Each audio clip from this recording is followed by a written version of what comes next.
Hello दोस्तों, आज हम बात करेंगे इनडायरेक्ट टैक्स और डायरेक्ट टैक्स क्या होता है।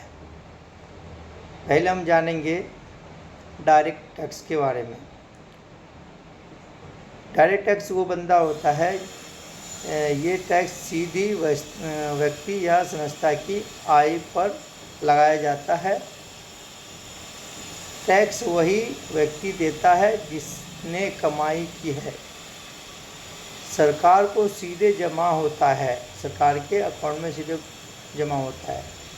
ये आय पर आधारित होता है।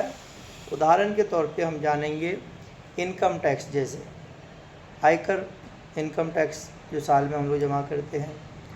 कॉर्पोरेट टैक्स यानी कंपनियों का टैक्स, उत्पादन जो करते बड़े बड़े कंपनियां जो होते हैं।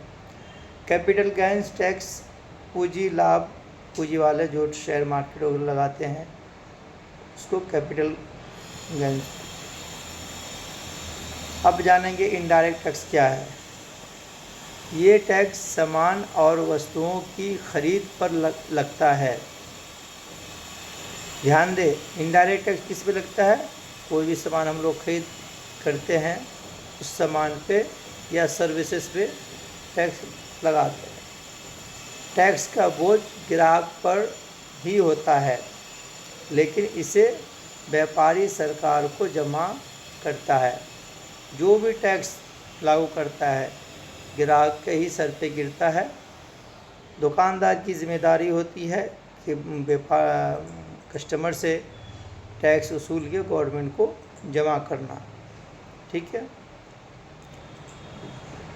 टैक्स कीमतों पर शामिल होता है, जैसे एमआरपी में जीएसटी शामिल होता है।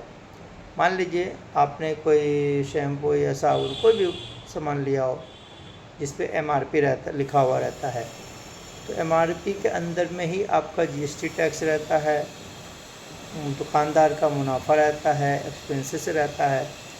तो उनमें जो टैक्स जीएसटी है आप एमआरपी के थ्रू दुकानदार आपसे वसूली करते हैं टैक्स और वो गवर्नमेंट को जमा कर देते हैं।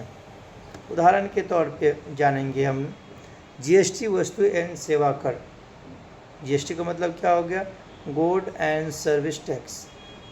कोई सामान बेचता है गुड्स के तौर पे, कोई सर्विसेज देता है उसके तौर पे।